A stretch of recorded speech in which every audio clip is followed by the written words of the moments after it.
சீர்காழி அருகே பெய்த கனமழையால் 300 ஏக்கர் அளவிலான சம்பா சாகுபடி பயிர்கள் நீரில் மூழ்கும் அபாயம் ஏற்பட்டுள்ளது. மயிலாடுதுறை மாவட்டம் சீர்காழி அருகே உள்ள சின்ன பெருந்தோட்டம் கிராமத்தில் சுமார் 300 ஏக்கர் பரப்பளவில் சம்பா சாகுபடி செய்யப்பட்டிருந்தது.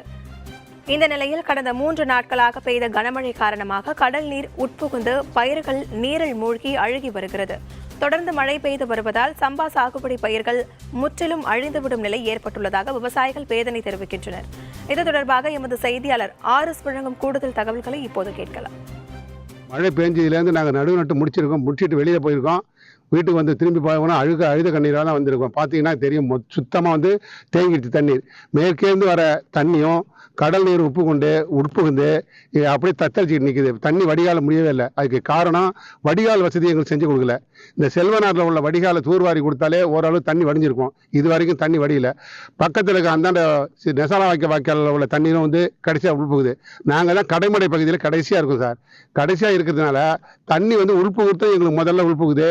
கடைசியா வடிகிறதுக்குள்ளார ஒரு வாரம் வடிஞ்சுன்னா ஒரு வாரம் கடந்து அழுகி போயிடுது. தமிழகத்தில் காற்றழுத்த தாழ்வு நிலை காரணமாக பெய்தும் கனமழையால் மயிலாடுதுறை மாவட்டம் சீர்காழி அருகே சின்ன பெருந்தோட்டம் கிராமத்தில் சுமார் 300 ஏக்கரில் விவசாயிகள் சம்பா சாகுபடி செய்திருந்தனர்.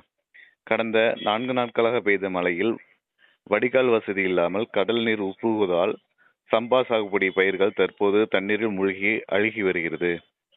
மேற்கு பகுதியில் இருந்து வரும் அதிகப்படியான மழைநீரால் 300 ஏக்கரில் சாகுபடி செய்யப்பட்டுள்ள சம்பா பயிர்கள் நீரில் மூழ்கி கடல் போல் காட்சியளிக்கிறது.